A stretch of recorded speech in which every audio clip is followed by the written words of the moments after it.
The dinner shopping list for Darlo Torkelson and his wife was short. How about that second one? One sirloin steak, one potato, and at today's prices, just one. Is there a limit? Is there an upper limit for you of what you're willing to pay? Well, I'm sure there probably is, but we haven't, found it yet. I haven't found it, but I'd like to see it back down. The cost of a pound of ground beef is closing in on $6, a record high, up nearly 50% from 5 years ago. We are very, very conscious of how high the prices are in the meat case. Stephen Kirkland has been trying to absorb some of the price increases at his 2 stores near Fort Worth, Texas.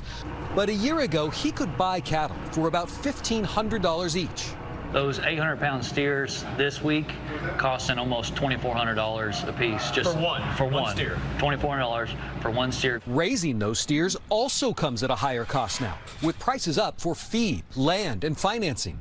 That's contributed to U.S. cattle herds falling to their lowest numbers in more than 70 years.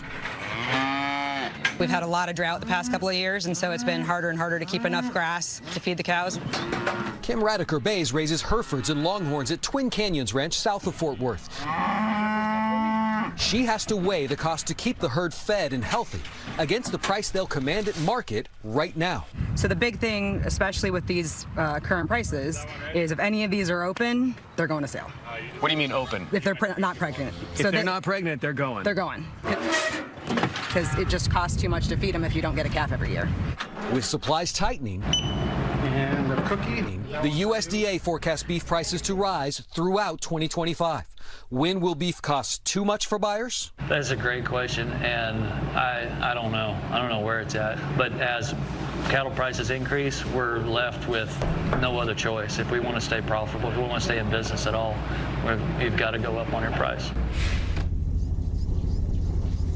Ranchers told us some of their counterparts are really seeing a windfall right now when they take their cattle to market, which is welcome, they said, because many of them have spent their entire lives just trying to keep their family farms from folding.